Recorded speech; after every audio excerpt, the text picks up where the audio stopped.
Identitas mayat laki-laki yang ditemukan bersimbah darah di pinggir jalan Desa Lawe Bekung terungkap Rabu 23 Agustus 2023. Korban adalah Yuki Adi Putra, warga Desa Penosan, Kecamatan Lawe Sumur, Aceh Tenggara.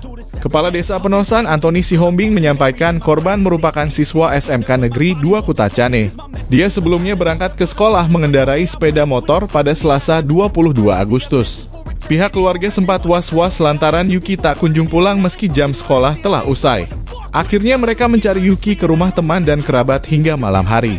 Korban baru ditemukan tak bernyawa dengan luka di perut Rabu pada tanggal 23 sekitar pukul 08 waktu Indonesia Barat di pinggir jalan menuju kebun warga Desa Lawe Bekung, Kecamatan Badar. Saat ditemukan, korban mengenakan baju merah dan celana kain hitam.